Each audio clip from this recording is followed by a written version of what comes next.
Hello dear students, welcome to my channel Education Simplified by OCDC. This is Vinod Kumar Garg ਤੇ ਇਸ video ਵਿੱਚ ਆਪਾਂ ਗੱਲ ਕਰਾਂਗੇ ਸੂਖਮ ਜੀਵਾਂ ਦੀ ਬਾਇਓ ਫਰਟੀਲਾਈਜ਼ਰ ਦੇ ਤੌਰ ਤੇ ਕਿਵੇਂ ਵਰਤੋਂ ਕੀਤੀ ਜਾਂਦੀ ਹੈ। What is the role of microorganisms as biofertilizers? ਸੋ ਸ਼ੁਰੂ ਕਰਦੇ ਹਾਂ। Microbe as biofertilizer. Biofertilizer are organism that enrich the nutrient quality of soil.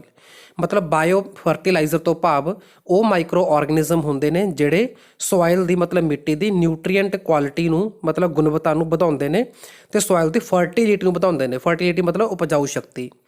The main source of bio fertilisers are bacteria, fungus and cyanobacteria. Cyanobacteria ਨੂੰ ਆਪਾਂ blue green algae ਵੀ ਕਹਿੰਦੇ ਆ। Okay, you may be knowing about the nodules on root of leguminous plants. Leguminous plants ਉਹ plants ਹੁੰਦੇ ਨੇ ਜਿਨ੍ਹਾਂ ਦੇ ਵਿੱਚ ਦਾਣੇਦਾਰ ਜਿਹੜੇ ਮਤਲਬ ਸੀਡ ਹੁੰਦੇ ਨੇ, ਜਿਵੇਂ ਕਿ ਮਟਰ ਹੋ ਗਏ, ਠੀਕ ਹੈ, ਫਲੀਆਂ ਹੋ ਗਈਆਂ, ਬੀਨਸ ਹੋ ਗਏ, ਤੈਨੂੰ ਆਪਾਂ ਲੈਗਿਊਮੀਨਸ ਪਲਾਂਟਸ ਕਹਿੰਦੇ ਆ। ਤਾਂ ਇਹਨਾਂ ਪਲਾਂਟ ਦੀਆਂ ਜਿਹੜੀਆਂ ਰੂਟਸ ਹੁੰਦੀਆਂ ਨੇ ਉਹਨਾਂ ਰੂਟ ਦੇ ਵਿੱਚ ਇੱਕ ਸਪੈਸੀਫਿਕ ਬੈਕਟੀਰੀਆ ਹੁੰਦਾ ਗਾ ਜਿਹੜਾ ਕਿ ਸਿੰਬਾਇਓਟਿਕ ਐਸੋਸੀਏਸ਼ਨ ਦੇ ਵਿੱਚ ਰਹਿੰਦਾ ਗਾ। ਸਿੰਬਾਇਓਟਿਕ ਐਸੋਸੀਏਸ਼ਨ ਤੋਂ ਭਾਵ ਹੁੰਦਾ ਜਦੋਂ ਦੋ ਆਰਗੇਨਿਜ਼ਮ ਦਾ ਆਪਸ 'ਚ ਇੱਕ ਦੂਸਰੇ ਤੋਂ ਫਾਇਦਾ ਹੁੰਦਾ ਹੋਵੇ, ਬੈਨੀਫਿਟ ਹੁੰਦਾ ਹੋਵੇ।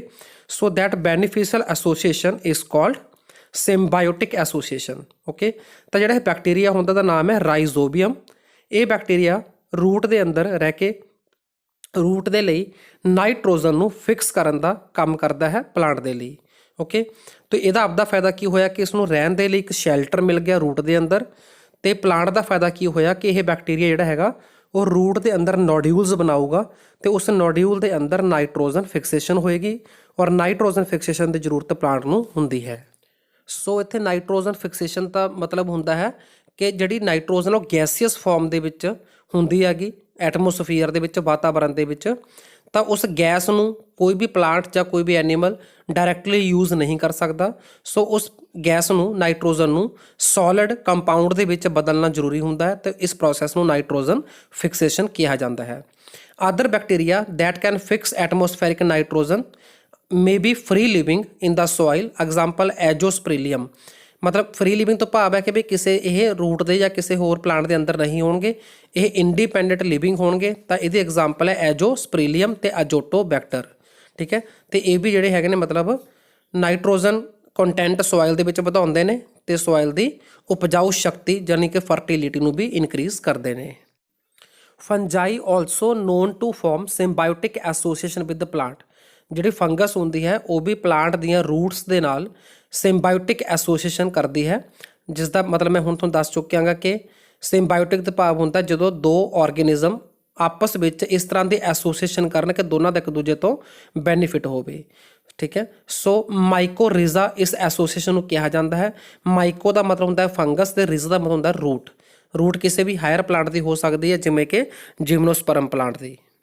ਮੈਨੀ ਮੈਂਬਰਸ ਆਫ ਜੀਨਸ ਗਲੋਮਸ ਫਾਰਮ ਮਾਈਕੋਰਿਜ਼ਾ। ਮਤਲਬ ਕਿਹੜੀ ਫੰਗਸ ਹੈ ਜਿਹੜੀ ਮਾਈਕੋਰਿਜ਼ਾ ਬਣਾਉਂਦੀ ਹੈ, ਮਤਲਬ ਰੂਟ ਦੇ ਨਾਲ ਐਸੋਸੀਏਸ਼ਨ ਬਣਾਉਂਦੀ ਹੈ, ਤਾਂ ਉਹ ਜਿਹੜੀ ਫੰਗਸ ਹੈ ਉਹਦਾ ਜੀਨਸ ਹੋਵੇਗਾ Glomus. Fungal symbiont in these association absorb phosphorus from the soil and pass it into the plant। ਮਤਲਬ ਜਿਹੜਾ ਫੰਗਸ ਪਾਰਟ ਹੋਵੇਗਾ ਇਸ ਐਸੋਸੀਏਸ਼ਨ ਦੇ ਵਿੱਚ ਉਹ ਪਾਰਟ ਮਿੱਟੀ ਦੇ ਵਿੱਚੋਂ ਨੀਚੋਂ ਮਤਲਬ ਧਰਤੀ ਦੇ ਵਿੱਚੋਂ ਫਾਸਫੋਰਸ ਨੂੰ ਸੋਖੇਗਾ, ਅਬਜ਼ੋਰਬ ਕਰੇਗਾ ਤੇ ਉਸ ਫਾਸਫੋਰਸ ਨੂੰ ਉਹ ਪਲਾਂਟ ਨੂੰ ਦੇਵੇਗਾ। Plants having such associations show other benefit also such as resistance to root borne pathogen। ਮਤਲਬ ਜਿਹੜੇ ਪਲਾਂਟਸ ਦੇ ਵਿੱਚ ਇਸ ਤਰ੍ਹਾਂ ਦੀਆਂ ਐਸੋਸੀਏਸ਼ਨ ਹੁੰਦੀਆਂ ਨੇ ਫੰਗਸ ਦੇ ਨਾਲ ਤਾਂ ਉਹਨਾਂ ਪਲਾਂਟ ਦੇ ਵਿੱਚ ਰੂਟ ਦੇ ਵਿੱਚ ਪੈਥੋਜਨ ਦਾ ਖਤਰਾ ਘਟ ਜਾਂਦਾ ਹੈ। ਪੈਥੋਜਨ ਮਤਲਬ ਬਿਮਾਰੀ ਕਰਨ ਵਾਲੇ ਮਾਈਕਰੋ ਆਰਗੇਨਿਜ਼ਮ। ਨਾਲ ਹੀ ਹੈ ਟੋਲਰੈਂਸ ਟੂ ਸੈਲਿਨਿਟੀ ਐਂਡ ਡਰੌਟ। ਸੈਲਿਨਿਟੀ ਹੁੰਦਾ ਨਮਕ ਦੀ ਮਾਤਰਾ ਵੱਧ ਜਾਣਾ ਧਰਤੀ ਦੇ ਵਿੱਚ ਜਾਂ ਪਾਣੀ ਦੇ ਵਿੱਚ। ਡਰੌਟ ਹੁੰਦਾ ਸੋਕਾ ਪੈ ਜਾਣਾ, ਠੀਕ ਹੈ, ਪਾਣੀ ਦੀ ਕਮੀ ਹੋ ਜਾਣਾ। ਸੋ ਇਹਨਾਂ ਦੋਨਾਂ ਦੇ ਪ੍ਰਤੀ ਪਲਾਂਟ ਜਿਹੜਾ ਹੈਗਾ ਉਹ ਰਜਿਸਟ ਕਰ ਲੈਂਦਾ ਆਪਦੇ ਆਪ ਨੂੰ, ਮਤਲਬ ਪਲਾਂਟ ਇਹਨਾਂ ਨੂੰ ਸਹਿਨ ਕਰ ਲੈਂਦਾ ਹੈ। ਠੀਕ ਹੈ, ਤੇ ਨਾਲ ਹੀ ਇਸ ਤਰ੍ਹਾਂ ਦੀ ਐਸੋਸੀਏਸ਼ਨ ਦੇ ਨਾਲ ਪਲਾਂਟ ਦੀ ਓਵਰਆਲ ਜਿਹੜੀ ਗਰੋਥ ਹੈ ਤੇ ਡਿਵੈਲਪਮੈਂਟ ਹੈ ਉਹਦੇ ਉੱਪਰ ਵੀ ਪੋਜ਼ਿਟਿਵ ਪ੍ਰਭਾਵ ਪੈਂਦਾ ਹੈ। ਸਾਈਨੋਬੈਕਟੀਰੀਆ ਜਿਹਨੂੰ ਆਪਾਂ ਬਲੂ ਗ੍ਰੀਨ ਐਲਗੀ ਵੀ ਕਹਿੰਦੇ ਆ, ਇਹ ਆਟੋਟ੍ਰੋਫਿਕ ਮਾਈਕਰੋਬ ਹੁੰਦੇ ਨੇ। ਆਟੋਟ੍ਰੋਫਿਕ ਤੋਂ ਭਾਵ ਹੈ ਕਿ ਇਹ ਆਪਣਾ ਭੋਜਨ ਆਪ ਬਣਾਉਂਦੇ ਨੇ। ਠੀਕ ਹੈ, ਵਾਈਡਲੀ ਡਿਸਟ੍ਰੀਬਿਊਟਡ ਇਨ ਅਕੁਆਟਿਕ ਐਂਡ ਟੈਰੀਸਟੇਰੀਅਲ ਇਨਵਾਇਰਨਮੈਂਟ।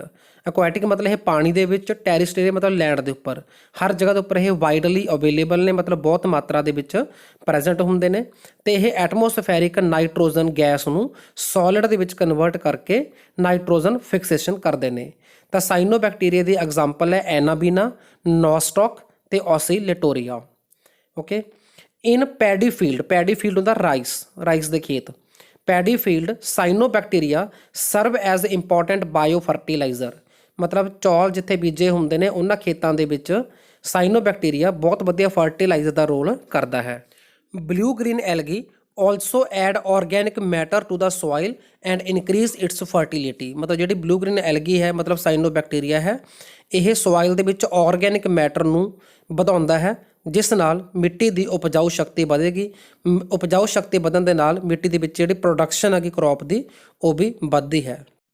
ਸੋ ਇਹ ਸੀਗਾ ਵੀਡੀਓ ਕਿ ਆਪਾਂ ਬਾਇਓ ਫਰਟੀਲਾਈਜ਼ਰ ਦੇ ਤੌਰ 'ਤੇ ਮਾਈਕਰੋ ਆਰਗੈਨਿਜ਼ਮ ਦੀ ਵਰਤੋਂ ਕਿਵੇਂ ਕਰਦੇ ਹਾਂ। ਸੋ ਸ਼ੇਅਰ ਕਰਨਾ, ਸਬਸਕ੍ਰਾਈਬ ਕਰਨਾ, ਲਾਈਕ ਕਰਨਾ ਬਿਲਕੁਲ ਨਾ ਭੁੱਲੋ। Thank you.